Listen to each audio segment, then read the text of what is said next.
On se retrouve donc pour la suite de notre tutoriel. Et on va maintenant passer à un élément qui est très important, c'est la classification.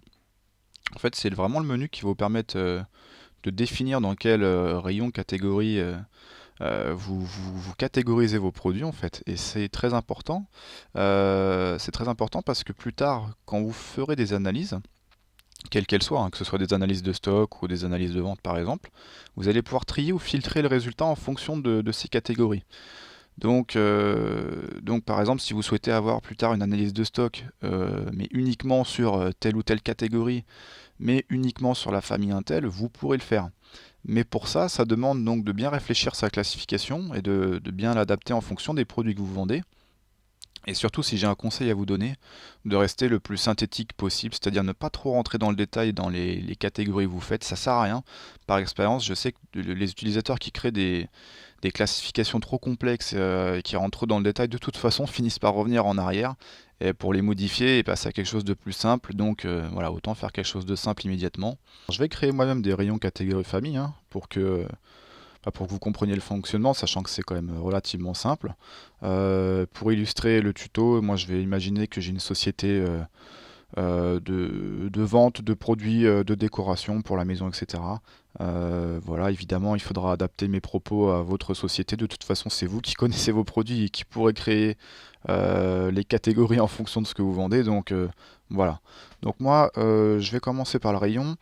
Je vends des produits pour la maison, donc on va dire qu'il y a différentes pièces par exemple. Il faut vraiment partir du plus large pour aller jusqu'au après plus précis. Sachant que de toute façon, après les rayons catégorie famille sont totalement indépendants. Donc c'est à vous de créer ça par univers ou en fonction de ce qui vous arrange en fait, tout simplement. Il n'y a pas de règles bien définies. Moi par exemple, le premier niveau ça va être salon, salle à manger par exemple. Voilà. Donc on clique sur le petit plus pour enregistrer l'élément. Après on va dire par exemple salle de bain. Voilà. Tous les produits de la salle de bain. Après, on va avoir les produits qu'on peut trouver dans les chambres et bureaux, par exemple.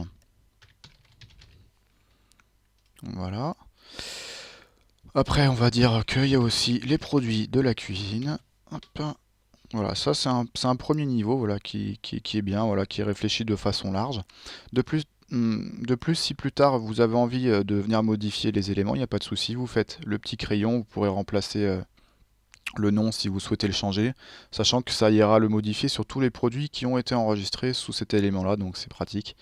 Voilà, donc on va s'arrêter là pour les rayons, on va mettre quelques catégories, donc par exemple, dans mon cas de figure à moi, ça va être équipement, les accessoires, par exemple, si je vends des fourchettes ou des lampes, hein, je sais pas, peu importe. On va créer une catégorie accessoires, une catégorie meubles, euh, décoration, on va mettre pour les produits de décoration. Et puis il y a aussi on peut mettre gadget aussi par exemple. Voilà, je reste dans quelque chose de simple, on va pas faire une classification trop complexe non plus. Et puis famille, on va compléter aussi, mais de toute façon vous avez compris le principe, hein. C'est surtout ça que je voulais que vous compreniez. Donc vaisselle, on va mettre vaisselle, lampe, voilà. Lampe, table, et ainsi de suite.